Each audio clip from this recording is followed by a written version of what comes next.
नमस्कार। आज हम एक बहुत ही दिलचस्प कानूनी मामले पर बात करने वाले हैं। ये इनपुट टैक्स क्रेडिट यानी आईटीसी से जुड़ा है, जो कई कारोबारियों के लिए आप जानते हैं काफी अहम होता है। हाँ बिल्कुल। हमारे पास कलकत्ता हाईकोर्ट की जलपाईगुड़ी बेंच का एक ताजा आदेश है। मामला है निरंजन पॉल बनाम असिस्टेंट कमिश्नर। तो आज हम इसी केस को थोड़ा खोलकर देखेंगे।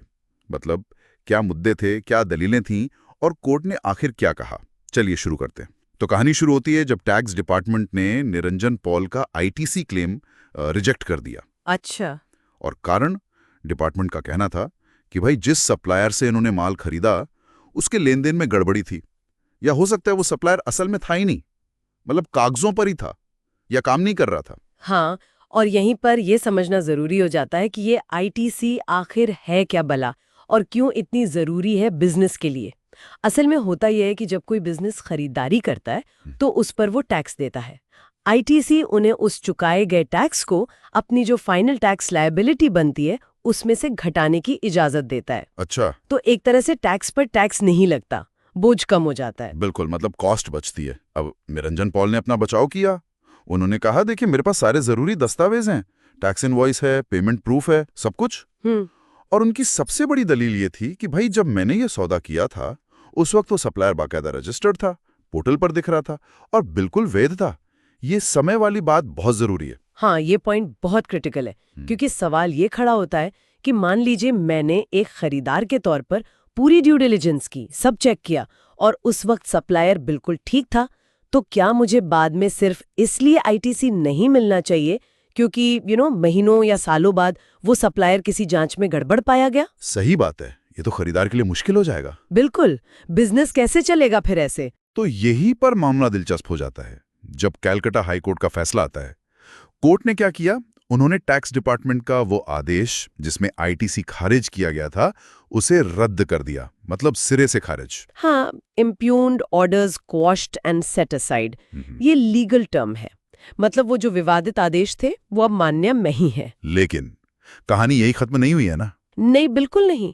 कोर्ट ने ये तो कह दिया कि डिपार्टमेंट का फैसला गलत था, पर उन्होंने सीधे सीधे निरंजन पॉल को आईटीसी देने का ऑर्डर नहीं दिया। अच्छा, तो फिर क्या किया? कोर्ट ने मामले को वापस भेज दिया उसी टैक्स अधिकारी के पास, मतलब असिस्टेंट कमिश्नर, जिसे एडजुडिकेटिंग अथॉरिटी कहते हैं। कहा कि भाई इस पे दोबारा विचार करो। इसे कहते हैं केस को रिमिट बैक करना। ओह अच्छा, मतलब वापस शुरुआती पॉइंट पर इस बार कुछ निर्देशों के साथ भेजा होगा। हाँ बिल्कुल, कोर्ट ने बहुत साफ निर्देश दिए हैं। पहला, निरंजन पॉल ने जो भी सबूत दिए हैं जैसे इनवॉइस, बैंक स्टेटमेंट वगैरह, उन्हें ध्यान से दोबारा जांचो। दूसरा, ये देखो कि वो असली हैं या नहीं, उनकी प्रामाणिकता वेरीफाई करो। ठीक है। तीसरा, और ये बहुत अहम है, याचिकाकर्ता को यानी निरंजन पॉल को अपनी बात रखने का, सुनवाई का पूरा मौका दो। Fair chance. एग्जैक्टली।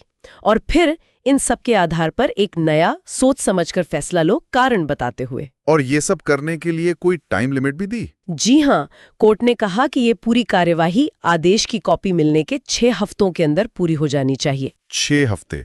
ठीक है, मतलब ज्यादा लटकाने वाला हिसाब नहीं। हाँ, ताकि मामले का निपटारा जल्दी हो। तो अगर हम सार निकालें तो अभी निरंजन पॉल का आईटीसी क्लेम खारिज करने वाला ऑर्डर तो रद्द हो गया है, लेकिन उन्हें क्रेडिट मिलेगा या नहीं ये अभी पक्का नहीं है। बिल्कुल सही।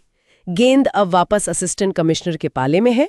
वो हाई कोर्ट के निर्देशों के हिसाब से जांच करेंगे और फिर नया फैसला देंगे। ये मामला, मतलब अगर हम थोड़ा बड़ा पिक्चर देखें तो कारोबारियों के लिए क्या संदेश देता है? देखिए, ये 2-3 बातें साफ करता है। एक तो ये कि लेन देन करते समय अपनी तरफ से पूरी सावधानी बरतना, यानी ड्यू डिलिजेंस करना कितना जरूरी है। हाँ। और दूसरा, अगर आपको लगता है कि टैक्स अथॉरिटी का फैसला गलत है तो आपके पास कानूनी रास्ता है, आप उसे चुनौती दे सकते हैं। और कोर्ट प्रक्रियात्मक निष्पक्षता पर बहुत जोर देती है, जैसे इस केस में हुआ। सुनवाई का मौका मिलना चाहिए। बिल्कुल, कोर्ट ने सीधे हाँ या ना करने के बजाय प्रोसेस पर फोकस किया कि अधिकारी दोबारा सुने, दोबारा जांचें। ये एक तरह से नेचुरल जस्टिस का प्रिंसिपल है। सही कहा, लेकिन ये कुछ मुश्किल सवाल भी खड़े करता है, नहीं? हाँ जरूर। मतलब ये सोचने वाली बात है कि एक बिजनेस कैसे ये पक्का करे कि उसका सप्लायर, जिससे उसने एक बार माल खरीद लिया, वो आगे भी हमेशा नियमों का पालन करता रहेगा। ये तो लगातार निगरानी वाली बात हो गई। हाँ, ये प्रैक्टिकली बहुत मुश्किल लगता है। और दूसरी तरफ टैक्स डिपार्टमेंट के लिए भी ये चैलेंज है कि वो किस लेवल का सबूत काफी माने, खासकर जब सप्लायर बाद में डिफॉल्टर निकल जाए। कहाँ तक खरीदार की जिम्मेदारी तय की जाए? ये वाकई पेचीदा सवाल है। शायद आने वाले समय में इस पर और गाइडलाइंस या क्लैरिटी देखने को मिले। उम्मीद तो यही है। देखते हैं इस मामले में आगे क्या होता है और इसका व्यापक असर क्या पड़ता है।